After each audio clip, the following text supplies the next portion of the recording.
इन दिनों दिल्ली की सियासत काफ़ी गरमाई हुई है। आम आदमी पार्टी और बीजेपी में लगातार तकरार जारी है। आम आदमी पार्टी का दावा है बीजेपी का चलाया हुआ ऑपरेशन लोटस पूरी तरह फेल हो चुका है। इस वक्त आम आदमी पार्टी के कार्यकर्ता हसीबुल हसन हमारे साथ मौजूद है, जिनसे हम जानेंगे ऑपरेशन लोटस फेल होने का जो ऐलान किया आम आदमी पार्टी ने, क्या वो मुहिम थी और जिस तरह आरोप प्रति आरोप दोनों ही तरफ से लगाए जा रहे हैं, चाहे आम आदमी पार्टी की तरफ से नोटबंदी घोटाले को लेकर जो इल्जामात लगाए जा रहे हैं और दूसरी तरफ बीजेपी की तरफ से जो आम आदमी पार्टी पर शिक्षा को लेकर और शराब नीति को लेकर इल्जामबाजी की जा रही है, उसकी जो हकीकत है वो आज जानने हम पहुंचे हैं हसीबुल हसन साहब के पास। हसीबुल हसन साहब, आपका बहुत बहुत इस्तकबाल है। सर, ऑपरेशन लोटस फेल होने का जिस तरह आम आदमी पार्टी ने ऐलान किया है, क्या वो ऑपरेशन लोटस था और फेल जो दावा आम आदमी पार्टी कर रही है, किस तरह फेल किया आम आदमी पार्टी ने? देखिए, ऑपरेशन लोटस तो ये पूरे देश के अंदर चला रहे हैं और कई इन्होंने सरकारें गिराई। अभी हाल में इन्होंने महाराष्ट्र की सरकार गिराई, जहां इनके 2 विधायक थे, उन्होंने वहां पे भी अपनी सरकार बना ली।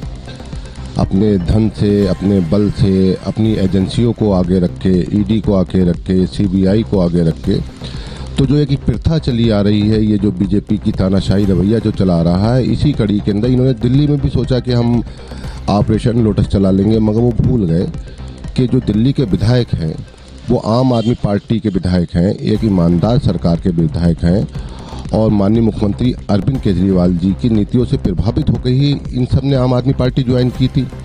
और शायद ये देश की पहली ऐसी सरकार है जिसके अंदर हर एक व्यक्ति कट्टर ईमानदार है, माननीय मुख्यमंत्री अरविंद केजरीवाल जी की तरह। और जिन्होंने प्रलोभन दिए, जैसे कि पहले तो मनीष जी क्या इन्होंने सीबीआई रेड की, 14 घंटे रेड की कंटिन्यू, क्या मिला?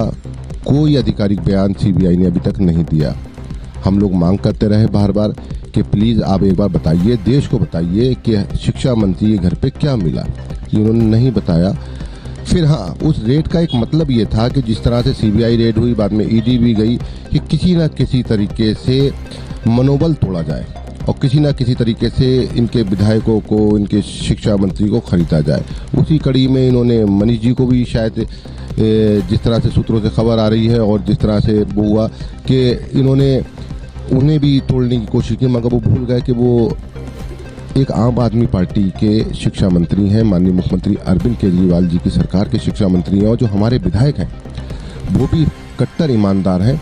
और एक ईमानदार सरकार को या ईमानदार विधायक को या ईमानदार शिक्षा मंत्री को मैं नहीं समझता कि ये इनका ऑपरेशन लोटस के तहत या किसी भी ईडी के तहत या सीबीआई के तहत ये तोड़ सकते हैं। क्योंकि आप अगर देखेंगे तो 14 घंटे में कुछ नहीं मिला, या अगर ये 24 घंटे भी करते तो भी कुछ नहीं मिलता। और मैं कहता हूँ अगर ये सीबीआई को यहाँ रातों दिन भी बैठा देंगे तो भी किसी भी कार्यकर्ता के, किसी भी विधायक के यहाँ, किसी भी मंत्री के यहाँ, किसी भी शिक्षा मंत्री के यहाँ कुछ नहीं मिलेगा। ये आम आदमी पार्टी की सरकार है। जिस तरह बीजेपी ने आरोप लगाए हैं, शराब घोटाले हुए हैं, शराब को लेकर, इन आरोपों को आप कितना सच मानते हैं? कितनी इनमें सच्चाई है? देखिए, वो दिन प्रतिदिन आरोप लगा रहे हैं। सरकार का काम जो होता है वो अच्छे हॉस्पिटल बनाना होता है, अच्छे स्कूल बनाना होता है, अच्छी सड़कें बनाना होता है, ना कि शराब बेचना होता है। पहले दिल्ली के अंदर सरकारी दुकानें थी जो माननीय मुख्यमंत्री अरविंद केजरीवाल जी और मनोज सिसोदिया जी ने उसे बंद करवा दिया। जितनी पहले से दुकानें थी उससे कम दुकानों को लाइसेंस दिया गया। अब ये कह रहे हैं घोटाला हो गया, घोटाला हो गया। अरे उस घोटाले का नाम तो बताओ, कितने का हुआ? कोई कहता है 100 करोड़ का घोटाला हुआ, कोई कहता है 250 करोड़ का घोटाला हुआ, कोई कहता है 1 लाख करोड़ का घोटाला हुआ। जब दिल्ली का बजट ही 70,000 करोड़ का है तो 1 लाख करोड़ का घोटाला कहाँ से हो गया? तो ये एक निराधार आरोप हैं। और मेरे हिसाब से जिस तरह से आम आदमी पार्टी की लोकप्रियता बढ़ रही है, पंजाब में हमने सरकार बनाई, प्रचंड बहुमत के साथ बनाई। दिल्ली में हमारी सरकार है, प्रचंड बहुमत के साथ हमारी सरकार है। गुजरात में अब हम सरकार बनाने जा रहे हैं। तो खिसियानी बिल्ली खंबा नोच रही है। आम आदमी पार्टी की लोकप्रियता को देखते हुए ये हर तरह से कोशिश कर रहे हैं कि किसी भी तरह से इनका मनोबल तोड़ा जाए, मगर ये भूल गए हैं ये एक ईमानदार सरकार है और हमारा मुख्यमंत्री ईमानदार है। हसीब जी, जिस तरह अभी हाल ही में एक बीजेपी दिल्ली प्रदेश अध्यक्ष आदेश गुप्ता ने प्रेस कॉन्फ्रेंस करी थी और उन्होंने जो है एक बॉक्स जनता के बीच रखा था, जिसमें टेंडर बॉक्स का उसको नाम दिया गया था, जिससे शिक्षा को लेकर जो घोटाले का आरोप है, जो स्कूल की क्लासें बनाई गई हैं, बताया जाता है कि वो 33 लाख रुपए उनका बजट दिखाया गया है, लेकिन बीजेपी का ये इल्ज़ाम है कि वो जो क्लास है वो 6 लाख रुपए में मात्र बन सकती थी। तो कहीं ना कहीं उनका आरोप यह है कि उस शिक्षा के नाम पर भी जो है आम आदमी पार्टी सरकार ने घोटाला किया है। ये कितना सच मानते हैं उसको? पहले दिल्ली के अंदर स्कूलों के नाम होते थे टेंट वाला स्कूल, फट्टे वाला स्कूल, ये नाम होते थे स्कूलों के। जो सरकारी स्कूल दिल्ली सरकार के स्कूल होते थे तो उन स्कूलों के नाम होते थे। जाना जाता था टेंट वाला स्कूल, उसमें टेंट लगा होता था। वो 5 लाख रुपए ये लोग बीजेपी के लोग जो थे वो देते थे, 6 लाख रुपए देते थे। उसमें कमरे उमरे तो बनते नहीं थे, उसमें एक टेंट लग जाता था और उसी के नाम से वो टेंट वाला स्कूल बन जाता था। कोई फट्टे वाला स्कूल हो जाता था, खुली छत के नीचे वो फट्टे पड़ जाते थे, वो फट्टे। आज दिल्ली के स्कूल जो हैं वो विश्व स्तरीय स्कूल है, सरकारी स्कूल। स्कूलों के अंदर डिजिटल ब्लैक बोर्ड है, डिजिटल पढ़ाई होती है। स्कूलों के अंदर एसी लगे हैं, स्कूलों के अंदर स्विमिंग पूल लगे हुए हैं। जो कल्पना एक गरीब मध्यम वर्ग सोचता था कि हमारा बच्चा उस स्कूल में जाए जिस स्कूल में एसी लगा हो, उस स्कूल में जाए जिस स्कूल में स्विमिंग पूल बना हो, आज माननीय मुख्यमंत्री अरविंद केजरीवाल जी ने, मनीष सिसोदिया जी ने वो स्कूल, सरकारी स्कूल जो टाट वाले और फट्टे वाले जो स्कूल थे, उन्हें स्कूलों को विश्व स्तरीय बना दिया है। मतलब आज की डेट के अंदर माँ बाप चाहते हैं, गरीब से गरीब और अमीर से अमीर दिल्ली का हर एक पेरेंट्स ये चाहता है, अभिभावक ये चाहता है कि उसका एडमिशन, उसका बच्चा सरकारी स्कूल में पढ़े।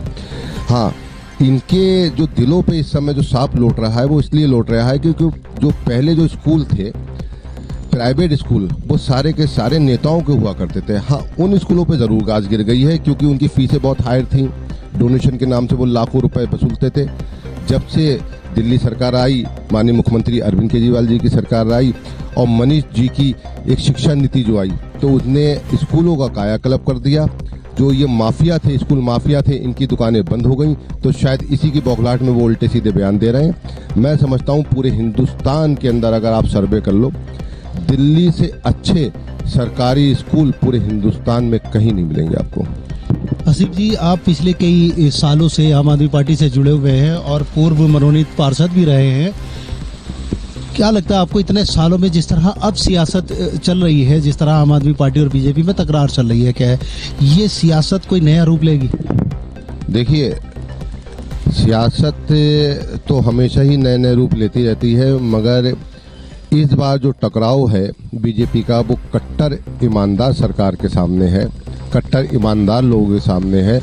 और मुझे भी बहुत खुशी होती है कि मैं उस ईमानदार पार्टी का एक हिस्सा हूं जिसके मुखिया माननीय मुख्यमंत्री अरविंद केजरीवाल जी हैं।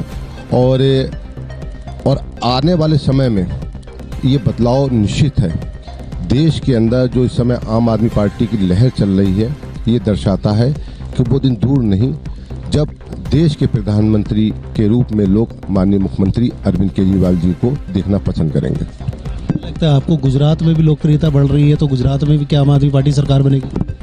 जी, जैसे पंजाब में सरकार बनी वैसी ही गुजरात में भी सरकार बनाने की तरफ हमें, और शायद इसी के लिए ये इस तरह से सीबीआई, ईडी और एजेंसियों को इन्होंने जिस तरह से गवर्नर से एलजी साहब को दिल्ली के अंदर बैठाया, उसके हर तरह से रोकने की कोशिश करी जा रही है आम आदमी पार्टी को, मगर ये आम आदमी पार्टी रुकने वाली नहीं है। हम लोग निश्चित रूप से गुजरात में सरकार बनाएंगे, हम लोग निश्चित रूप से हरियाणा में भी सरकार बनाएंगे।